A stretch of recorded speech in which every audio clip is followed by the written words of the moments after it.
Hello guys! Okay, ngayon ay April 5, 2026 at para to sa mga Libra. Tingnan natin na inyong message today. Simula ngayong araw na to guys sa mga Libra. Tingnan natin. Para to sa mga Libra na dapat ninyong malaman o tandaan guys. At lining denotes surprise. Galing sa malayo. May surprise kayong matatanggap o malalaman galing sa malayo guys. Lightening. Ito ay hindi nyo inaasahan, Libra. Six of Wands ito is all about sa inyong ikakasaya. Galing ito sa malayo. Okay. Especially sa mga fire sign na involved sa buhay ninyo is merong hatid na magandang balita. Para to sa Libra, April 5, 2026. Tingnan natin ang inyong sitwasyon, Libra. Okay. Three of Wands is meron kayong hinihintay, guys. Meron kayong hinihintay at ito ay money. Sa mga Libra, tingnan natin to guys.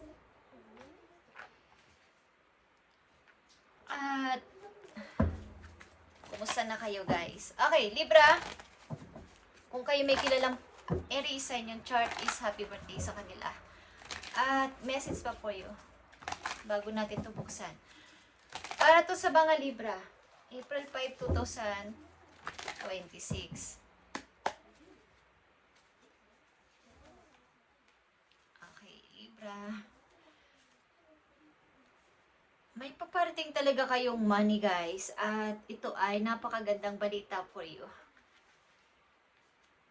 Tingnan natin. Libra, ang una mong message. Ito ay number 6.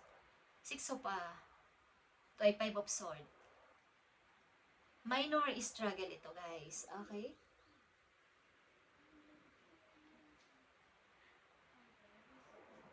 Kung ilan sa inyo ay may mga lupain guys at may mga taong alam ninyo ay involved sa buhay ninyo na may medyo masama ang mga kapag may mga sakit or what is, kayo ay mangumusta, alam niyo ang kanilang kalagayan kung gusto niyo lang Libra. At maaring may mga konting problema lang na pwede sa inyong lumapit dahil sa isang hindi sinasadyang pangyayari. Okay. Sa mga Libra, ito ay distant. Malayo sa inyong mga tao na malapit sa inyong puso is maaring may mga nararamdaman sa buhay. Ibig ko sabihin may nararamdamang sakit. So kayo ay maging mapagtanong o mapag-observe sa mga mahal nyo sa buhay na malayo sa inyo. Maaring ito ay about sa sakit, guys. So ito ay paalala lang. At kung gusto nyo lang pansinin o hindi is nasa sa inyo pa rin ang desisyon. Libra, sapagkat andito ang message po yo. Okay. At maaring kung kayo may property, maaring masabotahin ng ibang tao. So kayo maging mapag-observe sa mga taong inyong pinagkakatiwalaan. Kung kayo ay nasa malayo lang din na lugar. Okay. Libra, Ace of Cups is here. May mga magagandang balita ang paparating sa iyo nga about sa money at paglago ito sa kapirahan. Nandito ang Queen of Swords at Page of Wands and Queen of Swords again. So kayo ay mahigpit about sa pag-ibig. Pagtungkol na sa pag-ibig at usaping mga pang-emosyon, kayo ay hindi masyadong nagbibigay doon o naglalagay ng masyadong effort o something na percent. Hindi kayo naglalagay ng maraming porsyento sa about na kayo ay alam nyo kayo ay madidrain o something na hindi kayo makakalabas doon. Maring kayo isang matigas na tao, medyo matigas ang puso. Lalo na pagdating sa usaping may kinalaman sa kayo ay doon malulugmok. Alam ninyong kayo ay lolokohin is hindi kayo papayag. Ang ilan sa inyo ay nakafocus ngayon sa career at logic mag-isip ang mga Libra na nandito sa reading at maaaring kayo ay malayo sa inyong family kaya ang inyong heart, ang inyong kaisipan ay may hindi kayo basta-basta na homesick. Hanggat maaari ay nakafocus kayo sa work at sa inyong pagkakakitaan. Ilan sa inyo ay mayroong nagme-message na person about love, pero ito ay inyong kumbaga pinaglalabanan dahil kayo ay nakafocus nga sa inyong trabaho at sa inyong career. Sasabi ko lang dito kung kayo malayo sa inyong family at may mga alam kayong sila ay may sakit or nararamdaman is mangumusta kayo at alamin nyo ang kanilang totoong kalagayan bago kayo magsisi sa uli. O tingnan natin ang inyong message pa, emphasis here, reflect and redirect your energy. So talagang ito ay about sa inyong pag-unlad sa buhay, Libra. At dito na kayo ngayon nakatutok. Wala nang iba pa. Hindi kayo nagpapadala sa pag yung alam ninyong kayo ay madadown, ang inyong emosyon ay inyo nang tinitigilan itong pag-iisip na to. Okay.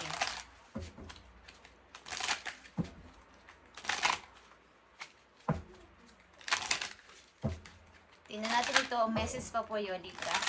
About dito sa Queen of Sword. Queen of Sword is here.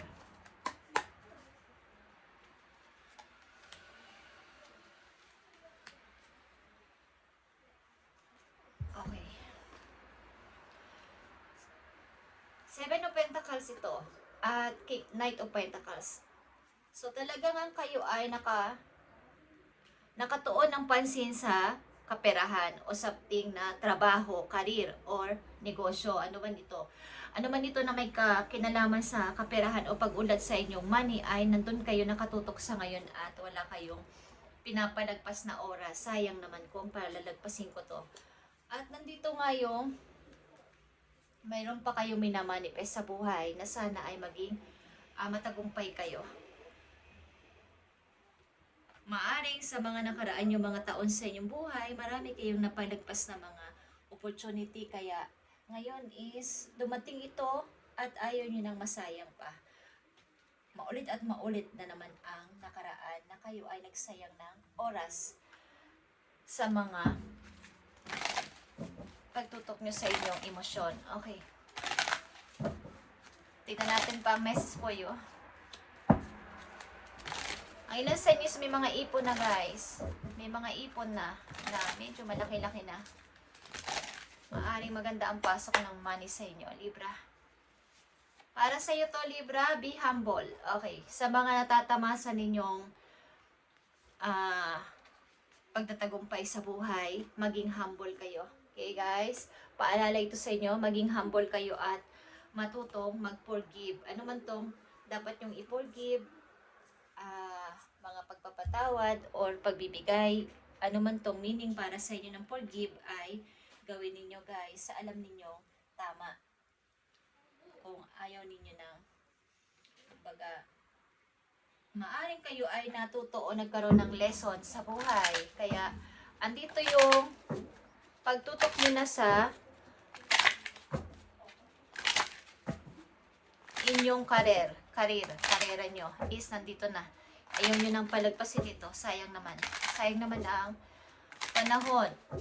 Ang twist lang nito sa inyo ay yung malayo kayo sa inyong pamilya at maaaring hindi nyo na nakikita o nalalaman ang mga bali-balita tungkol sa kanila kung sila ay may mga nararamdaman ba or may mga saloobin ba para sa inyo, may gustong sabihin, hindi nyo na inaalam pa. Okay.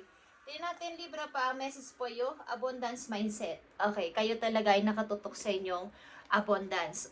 Ang mindset ninyo sa ngayon ay about sa pera. If you think of your abundance as something that happens in the future, then it will always be one day away from you. See, feel, think, and speak of abundance is something you already have in the present moment. And that is what you will experience. Okay, nai-experience mo na to sa ngayon. Ang mga Libra na nandito nakaka-experience na ng pagdami at paglago ng kailang kaperahan. At ito yung nakalagay na sa inyong utak. Abundance mindset. Guys. Okay. Maring ang nangyayari lang dito sa inyo ay yung kawalan na ng oras sa personal life ninyo, sa family, at sa inyong pag-ibig, at hindi nyo nalalagyan ng balance. Pero ito ay nasa sa inyo kung kaya nyo itong dalhin at ah, i-handle. Nasa sa inyo to.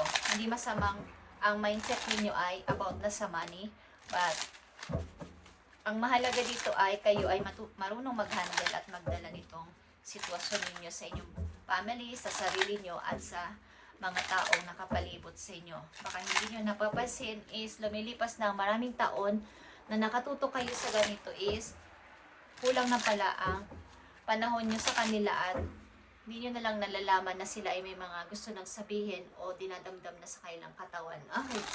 Libra, tingnan natin ang message pa po you. Isang message dito na mahalaga for you. Andito ang sorry. Okay. Meron ditong magsusorry. I am sorry. Apology ito. Ikaw man ito, mga tao involved sa buhay mo, meron ditong magsusorry, guys. Okay. Something sorry. I am sorry. I am sorry. Okay. Thank you, Libra, and God bless sa inyong nararanasan na ngayon at maging humble sa nararanasan na to at magiging parami pa ng parami ang inyong money o ipon. Kaya lang ay bigyan ninyo ng pansin ang mga taong malayo sa inyo. Something illness, acute illness or loss of property when near the person. Okay. When distant, maaaring may nagsasalita na hindi maganda sa inyo kapag kayo ay nasa malayo na, kaya kayo ay maging alerto at protect yourself sa mga kaya nyo at alam ninyong paraan na kayo ay mapoprotektahan. Guys, magdala kayo ng mga crystal stone or yung mga amenities, something na mga stones na magpoprotect sa inyo at inyong ipag-pray at ilagay sa inyong mga pocket or sa inyong mga bulsa para kayo ay protektahan at matanggal, alisin ang mga bad energy na pwedeng dumapo sa inyo o magpalipad hangin sa inyo, guys. At thank you, guys. At pagpalain kayo ni God sa inyong araw-araw at papasimulan pa sa buhay. Ang inyong mindset ay nasa money or career. Thank you, Libra, and God bless.